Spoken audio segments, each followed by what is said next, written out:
Hey everybody, we're going to begin a lecture on nihilism, and this is from James Sire, The Universe Next Door. This is chapter 5 of this book. Nihilism is not really a worldview per se.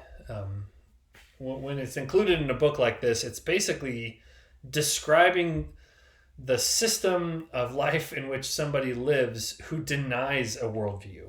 Nihilism is at its core a denial of any philosophy. Any meaningful philosophy or worldview is denied by nihilism. There's no such thing as knowledge, no beauty, no right and wrong. And you see this as the result of a kind of despair or angst and ennui and anxiety that comes through looking at the world on strictly naturalistic terms. If all a human being is the result of biochemical processes, social conditioning over which we have no control, then that means that life has no real meaning or purpose. And that's really where nihilism comes into the picture here. Is that what happens when you remove the foundations, when God is gone, and all there is just human beings showing up on the scene, and there's no meaning or purpose or goodness or beauty in life. The result is this kind of despair, this difficulty at dealing with the world around you, where you wonder, what's this all for? It's kind of an orientation of the heart, really, than it is more than it is a philosophy. You see this actually represented a lot in the arts. The book talks about this sculpture. It's not really a sculpture, but this work of art by Marcel Duchamp called The Fountain, or La Fontaine, where Duchamp simply buys a common urinal, signs a fake name to it, and calls it art. And he's sort of making fun of art. He's saying there's no such thing as beauty. The concept of beauty is absurd. You see this in the play Waiting for Godot, where the characters are waiting for this other character, Godot, to show up, but Godot never comes. And Godot is sort of like a play on God. God doesn't show up. God doesn't come. God doesn't even exist. So life is sort of without meaning. All there is sort of just this absurd, an absurd urinal and this waiting for nothing. Even the question, what is the meaning of life, is an absurd question, because the question being stated kind of assumes that there is some kind of answer, or at least there's meaning in asking the question, but there is no meaning in this nihilistic universe. Nihilism is sort of like nothingism, is what that root of nihilism is. Nothingism. And Sire's helpful contribution on this topic is that nihilism is the logical conclusion of naturalism. If you take the worldview of naturalism and you push it to its logical conclusions, then what you're going to have in the end result is nihilism. Humanity is simply a well-evolved animal. This closed system of cause and effect in naturalism implies that humans have no free will. And if there's no transcendent source of goodness, there's no God, then there are no morals. The only thing that's certain is death. Therefore, life is meaningless. So let's talk about this idea of the logical conclusion of naturalism. How does nihilism show up on the scene in the West in the 19th and 20th and 21st centuries? The first bridge is the bridge of necessity and chance. So what Sire's trying to do, he's like saying, we're at naturalism. How do we get to nihilism? The first bridge that's built is this bridge, this idea in naturalism of necessity and chance. Remember, the closed system of cause and effect, that you have biology and chemistry, chance and necessity. You have nothing from the outside. No free will. There's no God that impinges upon the system. Humans are just part of this closed system of cause and effect. The first problem with this is the issue of free will. And the German philosopher Friedrich Nietzsche understands what happens when you take God out of the picture. There's something that happens to free will. And this is on page 98. You should turn there while I'm turning there. Page 98. Now, this is in the inset quote here by Nietzsche. If one were omniscient, one would be able to calculate each individual, that is human, action in advance, each step in the progress of knowledge, each error, each act of malice. To be sure, the acting man is caught in his illusion of volition. Volition is a word for will. The illusion of his volition, so you don't have free will. If the wheel of the world were to stand still for a moment, and an omniscient, calculating mind were there to take advantage of this interruption, he would be able to tell into the farthest future of each being and describe every rut in that wheel will roll on, or describe every rut that wheel will roll upon. The acting man's delusion about himself, Nietzsche says, his assumption that free will exists, is also part of the calculating mechanism. So what he's saying here, this is an interesting argument. He's sort of assuming necessity and chance. Nietzsche is, and he's saying that you have this unbroken chain of cause and effect. And if somebody was all-knowing, and he's not talking about God, because he doesn't believe that God exists, but he's saying, should somebody become all-knowing, then they could calculate every other cause and effect. They could look at the world today and see every other cause and effect that would come about from what's happening right now. Because he says the issue of free will is an illusion. There's no such thing as free will. If all you are is the result of your conditioning, your biology and your chemistry, your social environment, then every action that you will take is already determined. You don't have any cause over or any choice around that. So Nietzsche's saying, if somebody was really smart, they could look at the whole world and say, oh yeah, I can see where all this is going. And they would know without any error in it. He's saying that humans have no free will. And the result is that everything that's going to happen is determined. So think about that with respect to any kind of purpose in life. You don't have any way of giving your 2 cents on your future. If naturalism is true, Nietzsche would say, then everything that's going to happen to you from here on out is already predetermined. And it's an unbroken chain of causation. Now, this is what happens when you have determinism. And in ethics, this means that there's no right or wrong. I mean, how do you hold somebody accountable for their actions if their actions are the result of antecedent causes over which they have no control? How do I say that this serial killer is bad or wrong or should be punished if the serial killer was constrained by his or her environment and their biology and their chemistry? There's no such thing as moral blame in this system. So can any action be meaningful then? Any action that we look on as being good, can it have any meaning? Well, of course not. So we look at things that are beautiful and are praiseworthy, and it's an illusion. We simply think, and we've deluded ourselves into thinking that life has this meaning and this goodness in it, but it doesn't. So the key question at this point in naturalism is that's necessity, right? Everything happens by necessity. Biology, chemistry, cause and effect. But does chance offer an analysis here? Could this idea that sometimes things happen randomly, and this is kind of the insight of the Darwinistic picture of the universe, is that sometimes there's just random mutations. So could any randomness in the universe, could that bring about some freedom of the human will? Well, there's a couple options for this. One is, the first option is that chance is simply a kind of unknown determinism. And this is the idea that cause and effect is going to do what it's going to do, but you can't predict it. And so this denies Nietzsche's thought experiment. But even so, cause and effect is still going to do what it's going to do. You just don't know what it is. So that's not freedom at all. Just because determinism is unknown to us, like what's going to happen is unknown to us, doesn't mean that the future is not determined. So option one is really, there's no free will with option one. Option two is this idea that chance is really sort of the absence of an explanation. That sometimes we just don't know. and we're not going to try to explain it. We're not going to say determinism. We just don't really know what's happening. And maybe there's some human freedom in that. The fact that sometimes our explanations don't really have any weight or bearing. Maybe there's no explanation to make for something.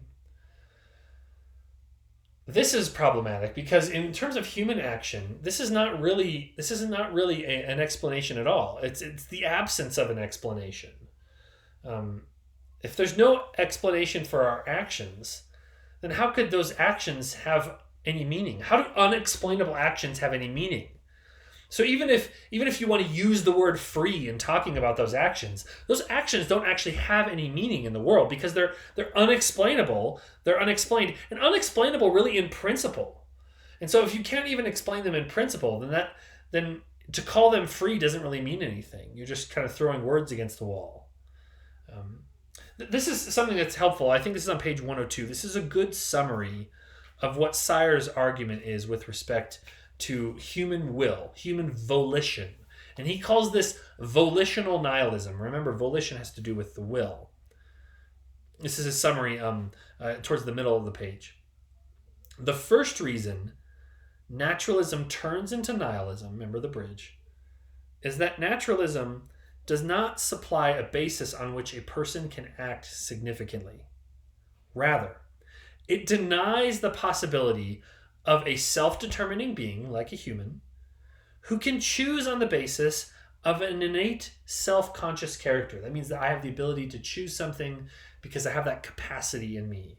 I can think about my thoughts. That's what he talks about, self-consciousness.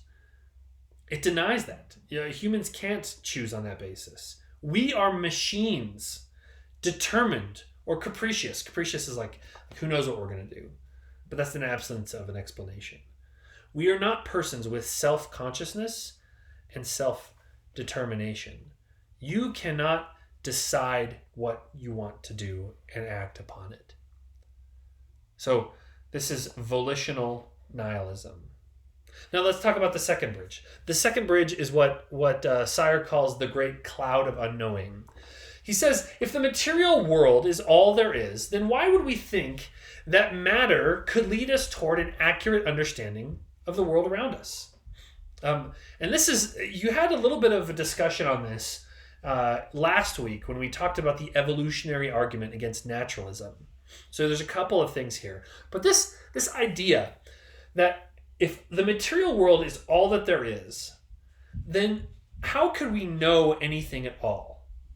And this is a problem for naturalism. And it's worth talking about again, because this is, I think, the most important argument against naturalism. Something that you should know, because we've learned already that people sort of, they take on this methodological naturalism that we're going to act and do investigation as if the natural world is all that there is. And that's a problem, because if we use the method of naturalism, then we're ruling out, prior to any analysis, potential non-naturalistic explanations for things, like God, like the human soul. These are things that we're ruling out prior to any analysis. So methodological naturalism is, of course, incredibly problematic. I hope you all see that. Methodological naturalism is not a good thing. But if the material world is all that there is, then how could we actually know anything at all? Why would we put stock in any of our conclusions about the world around us? Do you see this is having to do with epistemology? I hope you're seeing that. Epistemology, the theory of knowing.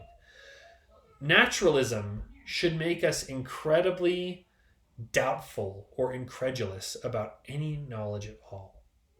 And this starts, I think, in a helpful way, actually, with Charles Darwin. This is on page 103. This is Darwin's doubt. And this is a problem. And this is something that, I think there's experts on Darwin who try to explain this, and I'm not an expert on Darwin. And I would recommend that you follow this argument out on your own and try to look for it in the literature. But just because he had a doubt doesn't mean that completely undercuts everything that he ever said, okay? Just one little doubt doesn't mean that, and therefore Darwin's a big dummy, right? Obviously he wasn't And his ideas are incredibly important for people to deal with, especially for those of us who disagree with Darwinism. We need to take his ideas seriously and really investigate them. You can't just use a one-off quote like this as like therefore he's a big dummy. But this is an important quote, though, nonetheless. Charles Darwin himself once said, this is at the bottom of page 103 in your book, "The horrid doubt always arises whether the convictions of man's mind, which has developed from the mind of lower animals, are of any value or at all trustworthy.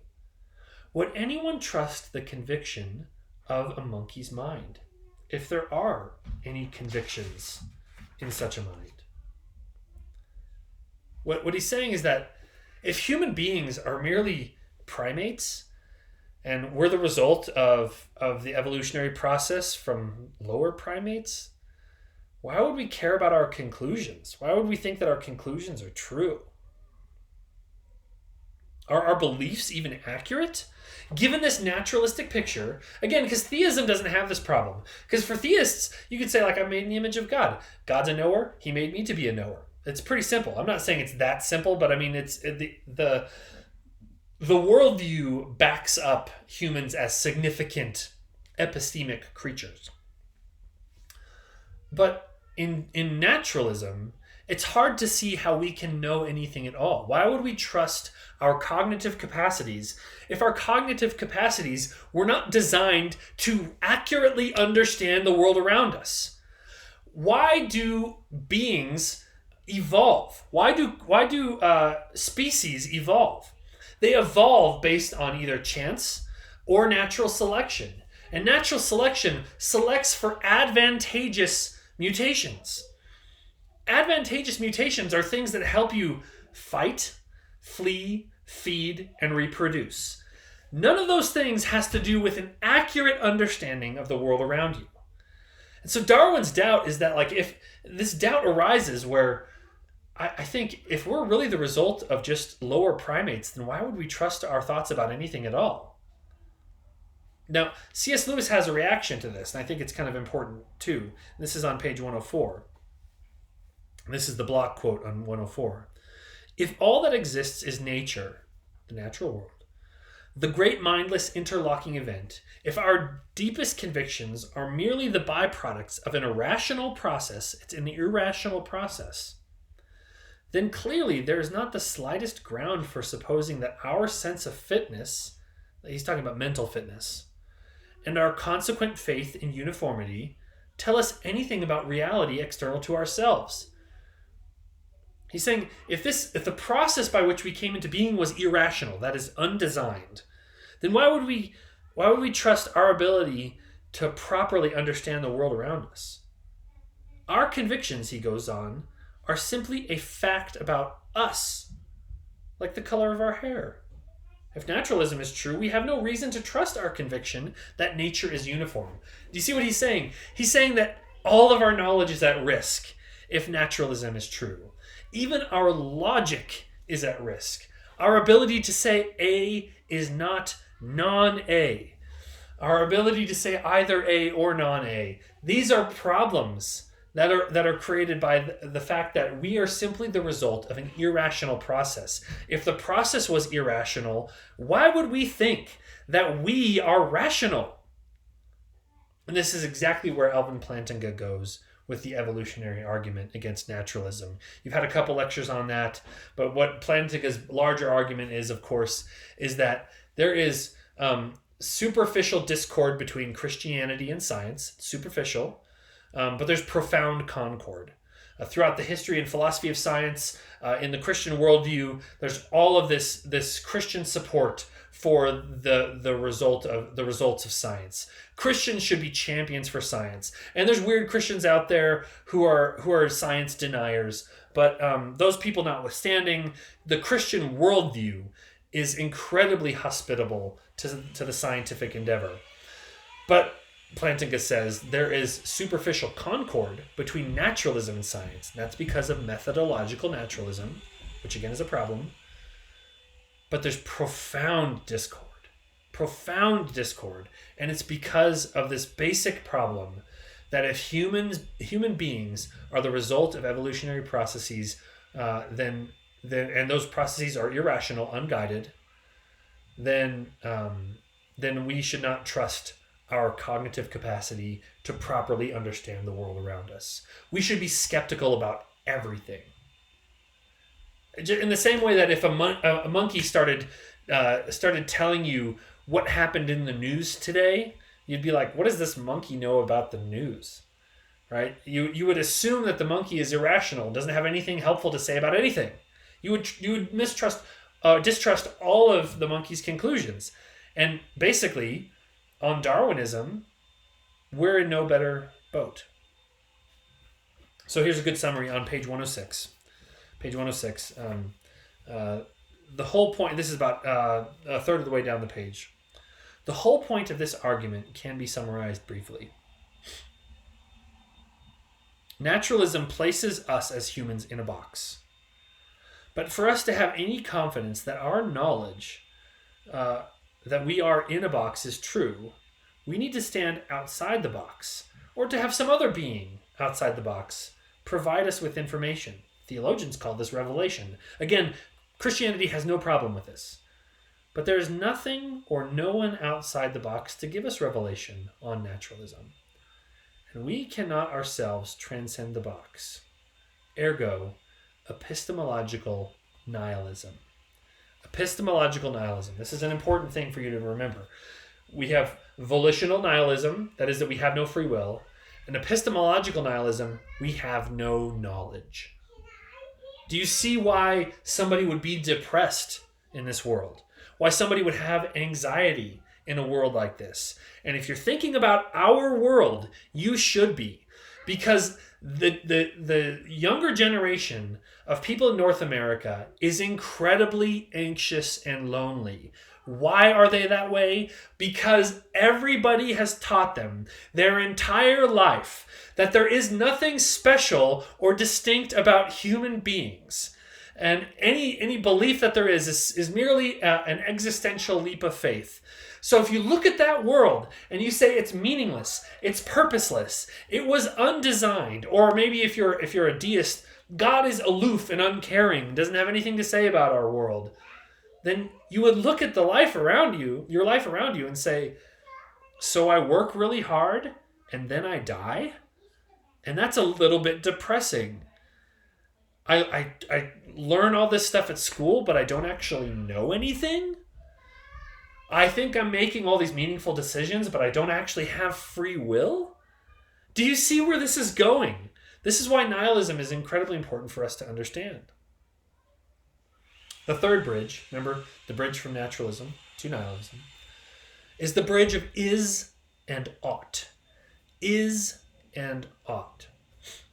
We're going to talk about morality now. We talked about will, we've talked about knowledge, we're going to talk about morality now.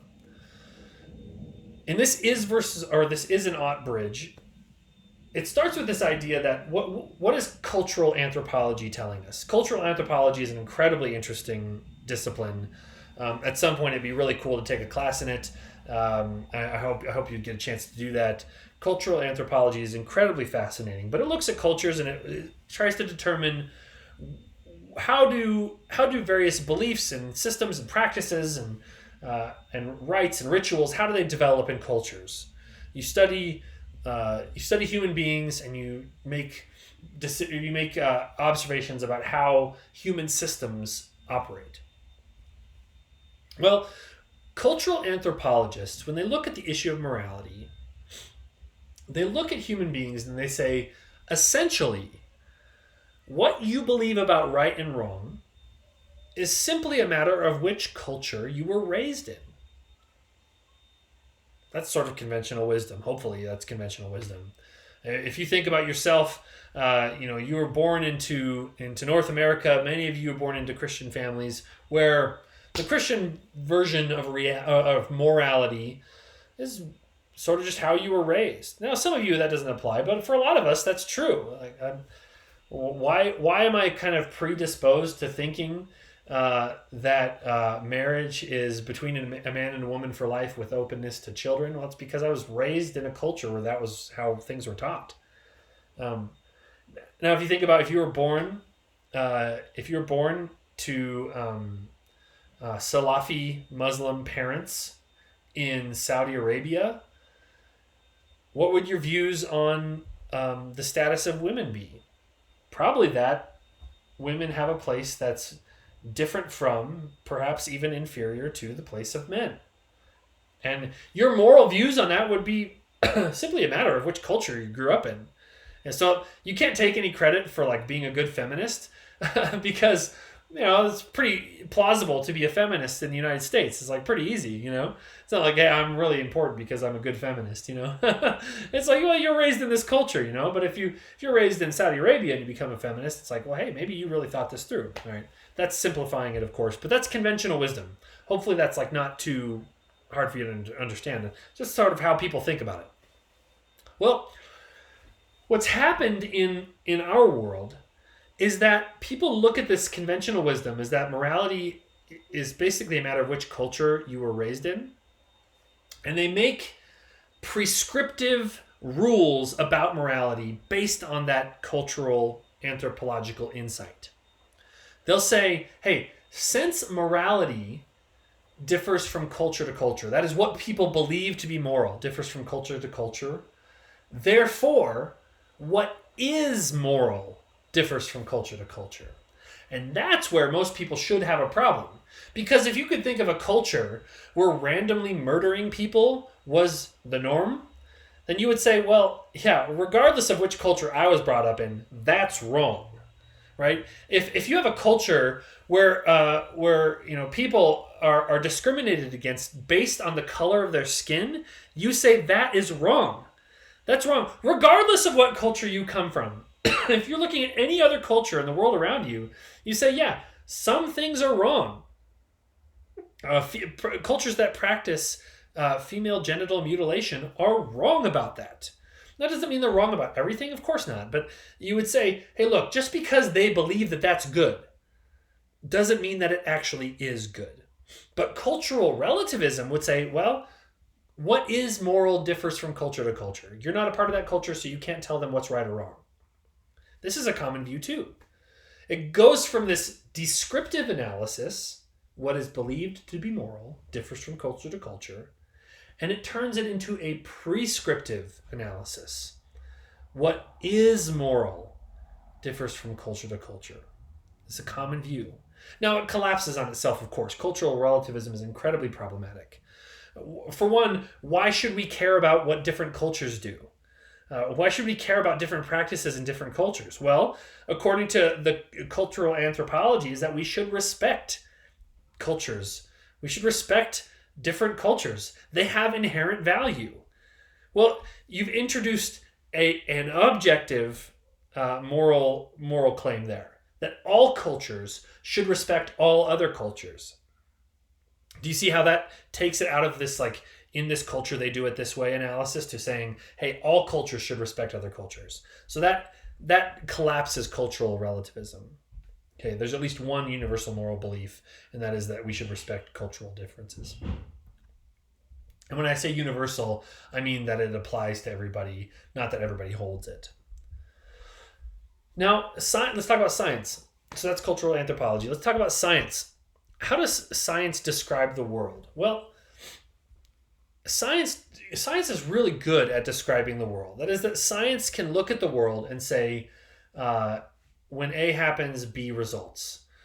Science can look at different peoples and cultures and say, hey, in this culture, they like this thing, they don't like this thing. Science is very good at describing how ethics operates in the world.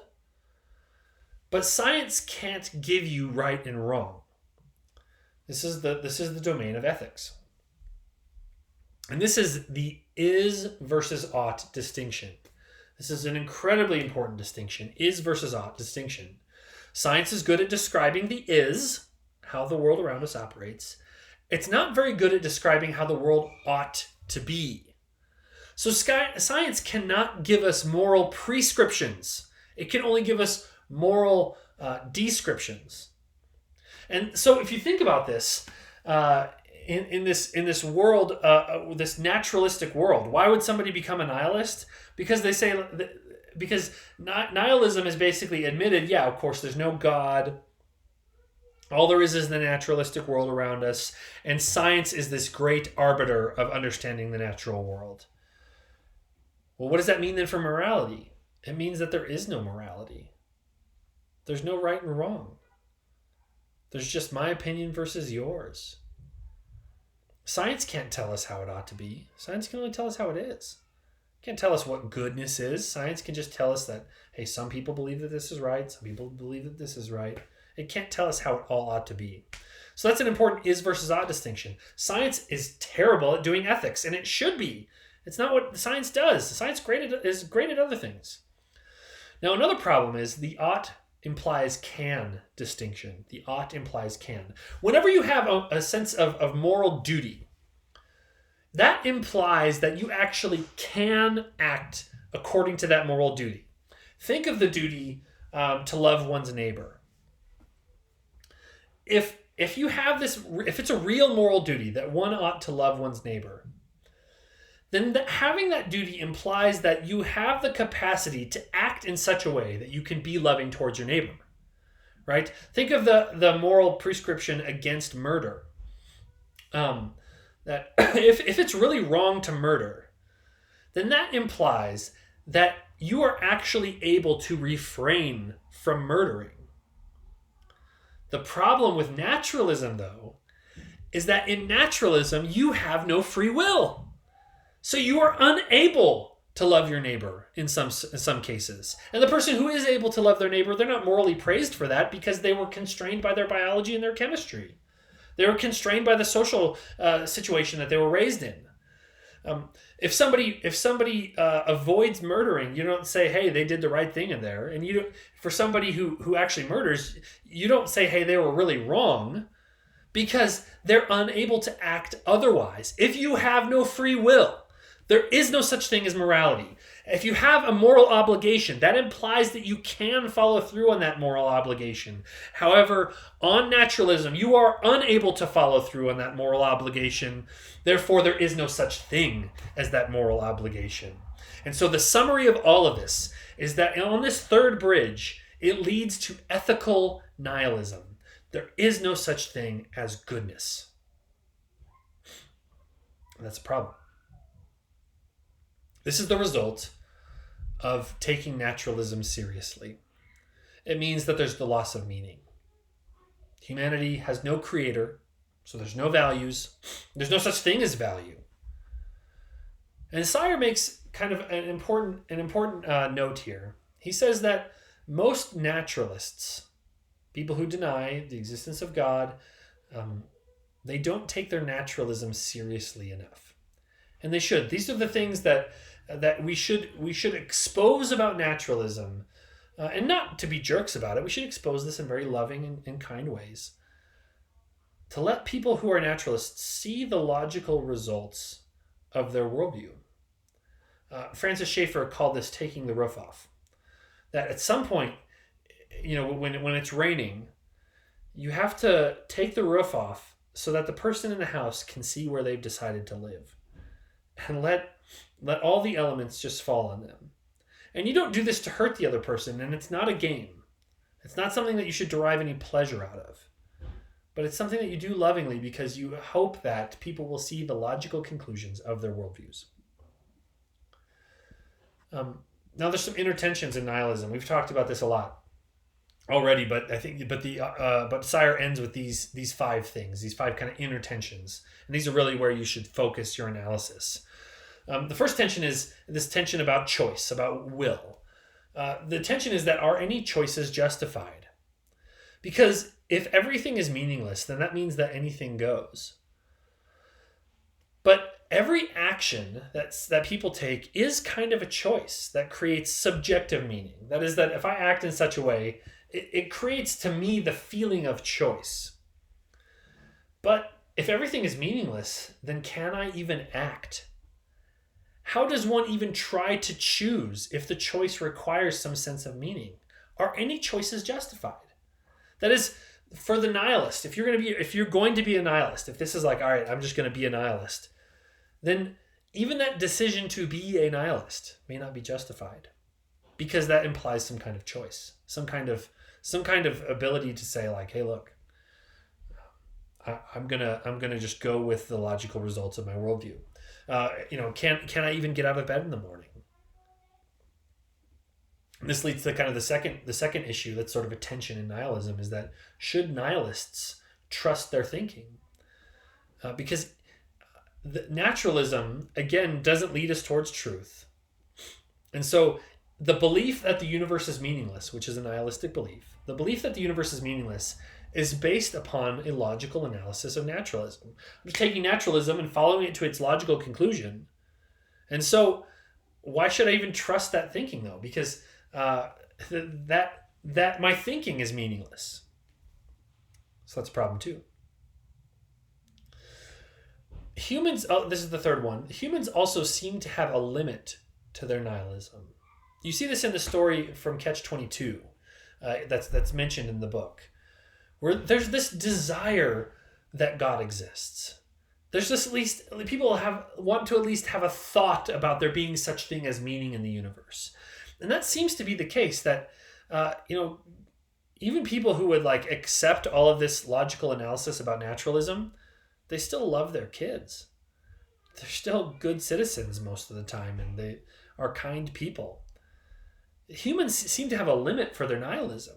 Somebody who is very intellectually honest about this, they probably can't actually live that way. That's a problem too for nihilism. Fourthly, nihilism means the death of art. See, art requires structure, and that means choices. That means that I am going to use this color, I'm not going to use this color. I will play these notes, I will refrain from playing these notes. That's a kind of structure, but structure implies meaning. And so if life is meaningless and there's no meaning in the universe, and even if that structure only comes from me as a subjective artist, I'm still intending some kind of meaning.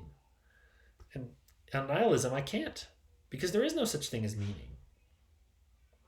That's why sometimes nihilist art is just really absurd.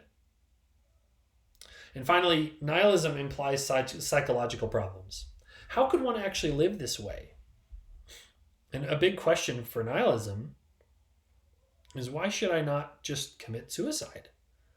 And I don't say that lightly. And obviously, if you've ever had those kinds of thoughts, you need to ask for help right away from the university, from an advisor, from me, from a close friend, from your pastor.